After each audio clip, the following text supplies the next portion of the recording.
Hey everyone, it's a really hot, sweltering August the 6th here in the Texasville country. I'm north of San Antonio and I'm inside just staying away from the heat. It is really impossible to do anything in this kind of heat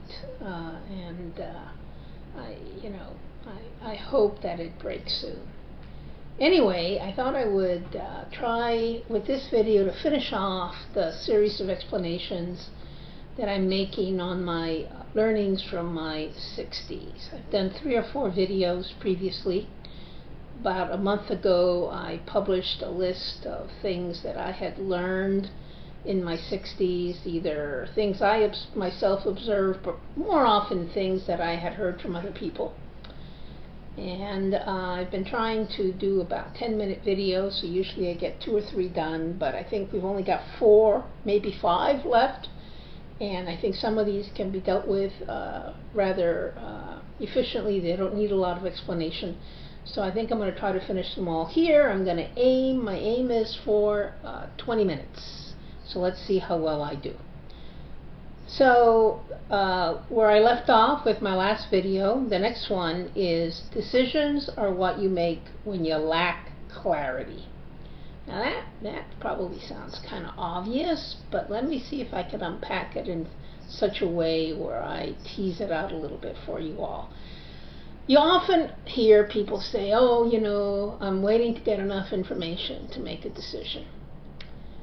And I would say that if you wait until you have all the information you need to make a decision, then you're actually not making a decision. You're actually not choosing between 2 or more options in an environment of some uncertainty. If you get all the information you need, essentially the decision is made for you, and so therefore the choice becomes obvious and inevitable. And I find that organizations and people, we are confused about what decisions really are. And I would argue that decisions are choices that you make when you have less than perfect information, which probably is most of the time. This relates to something else that I like to talk about, which is this phrase I've heard various managers use during my professional career, and they'll say something like, well, we make decisions here with consensus, through consensus. That's our decision-making style. And I would say that if you are dependent upon consensus to move forward, then you're not making decisions at all. Consensus is whatever everyone can agree to, and decisions are choosing among options around which there is disagreement. So not everybody would rank the options in the same order. So when you say that you make decisions through consensus, you're not really making decisions at all.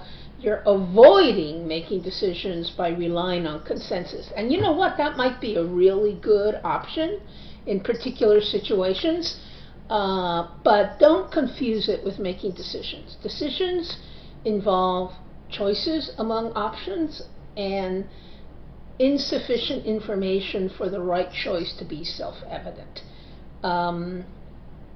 Again, some of you may think I'm making a big deal out of like semantics, but I actually think it's helpful to think about all the times that you have to make choices and all the times that you have to rely or make that choice without enough information. That's kind of like what life is about in many circumstances. I think if we thought about that and appreciated it more, we would be less judgmental of each other and more forgiving.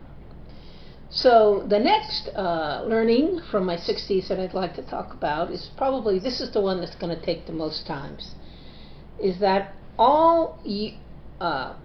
the universe, or all universes, if you believe in the multiverse, are statistical impossibilities. And in fact, every moment of existence is a statistical impossibility. What the heck do I mean by that? If you go back far enough, if you can imagine yourself 10 years ago, the chances that 10 years later you would be sitting listening to a YouTube video by Carmen Medina are 1 in, pick a number with a lot of zeros behind it, 1 in a billion, 1 in a trillion. Even figuring out exactly the odds for that is probably something that would take a non-quantum computer a really long time. I thought about this when I was hearing these explanations for why there is a God, why we can infer that the universe was designed by somebody. Because if you read the physics, the chances that after the initial moment, whatever it was, Big Bang or something else, and sudden inflation from a previous deflation, whatever it was, when you read about that and you hear physicists talk about it, they'll say the chances that the universe would stabilize so that it would persist with what we have now were infinitesimally small. Everything had to fall into just the right parameters for the universe to actually persist and exist. And since that was so unlikely, like again 1 to the power of many zeros, since it was so unlikely, that's got to mean that there had to be a causal factor, i.e. a God, an original point of departure that was sentient. I'm not using this argument to argue that there isn't a God. That's not the point that I want to make. The point that I want to make is that this is a very poor argument for the existence of a God, because it is what it is. We are always path dependent. No matter what point in the future I imagine, getting to that point in the future requires millions upon millions of previously unthought of and uncoordinated events to occur. For me, I have no idea what I'm going to be doing at this exact time 5 years from now. And what I will be doing is remarkably path dependent. One event leads to a new set of possibilities and closes off a previous set of possibilities. So everything that we do is a 1 in a billion chance. It couldn't be anything other than that. And therefore, that argument for the existence of God is, for me, not compelling at all, because it's the same argument you can use for the existence of literally everything. Okay, well, that didn't take so long after all. A third learning from my 60's that I wanted to talk about briefly is I love to travel. And I particularly like the actual act of traveling. So you hear a lot of people say, I love to be in a new place, but I don't actually like the experience of having to get to a different place. The plane ride, or the tedious car ride, or the traffic jams on I-95 on the East Coast, or 101 on the West Coast. I get it. But I'm actually someone that loves that feeling of being in between things. Neither here nor there, but just suspended in limbo. I treasure that feeling. So when I'm on a car ride and I have to drive 10 hours to get someplace in a particular day, I love that sensation of being in hours like 3 through 7. I've been on the road. I've been on the road for a while. I'm not there yet. And literally I get this sensation or this conviction even, that anything could happen. It's particularly acute when you're in an aircraft going across the Atlantic or across the Pacific, when you're suspended in air, sitting inside a not very large metal tube with 200 or 300 strangers. And there you are. You're neither here and you're not there. You're in between. And to get a little metaphysical here, and kind of as a follow-on from the last one that I talked about, how every moment that we live is from a far enough point of view, a statistical impossibility.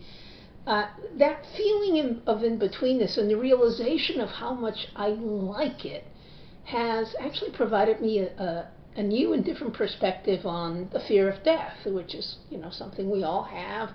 It's a great unknown, and we try to console ourselves with religious beliefs that promise us that something exists afterwards, and so forth and so on. And I just sort of, have decided, I guess, or realized that if I like that feeling of just the journey itself, then I should not worry that much about death, because, death is a journey. It may end really soon, very quickly, but it nevertheless is a journey, and it nevertheless is a period of in-betweenness. It might not work for anybody else, it just might work for me, but it was kind of an interesting learning for me. Now, just 2 more, so I'm definitely going to come in under 20 minutes. Bonus. I got this from a very good friend of mine who studied to be an actor and ended up becoming a doctor, but she spent a good 15 years pursuing her theater career, and she said, gave me a piece of advice, I forget, that she had gotten from an acting teacher. I forget exactly the context, but she had an acting teacher that used to like to say to her, don't just do something, stand there. Don't just do something, stand there. Western society defaults to busyness, spelled with a Y, busy -ness. That's what we default to. And it's particularly true in organizations. You have to be a person of action, you have to be decisive, yada yada. I think that's the first time I've said yada yada in this video. And golly, sometimes you could wait and let things unfold naturally for a while. Sometimes, when you intervene too early, you can never be sure whether or not your intervention was even necessary, and how the situation would have proceeded, perhaps in a better way, without your intervention. So in a society and in a business culture that I believe overemphasizes doing things, I really like this advice. Don't just do something, stand there for a beat or 2. Something good might happen. And the last one, and this is, I particularly remember hearing this or reading this from someone that I follow on social media, and I believe her name is Fiona Tribe, or maybe that's, no, her name is Fiona Tribe, and her social media moniker, I believe, is White Owlie. And when I figure it out, I'll put it in the comments, or maybe insert it into the video. But she said something a few weeks ago, and I don't know if it's original to her. It's the first time I heard it, and I just thought it was really brilliant, which is, when somebody tells you that if you can't stand the heat, get out of the kitchen, there's probably also something wrong with the kitchen.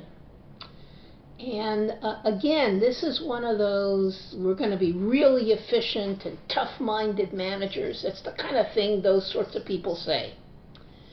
It's the kind of people who want to be busy and want to always be doing something and make quick decisions.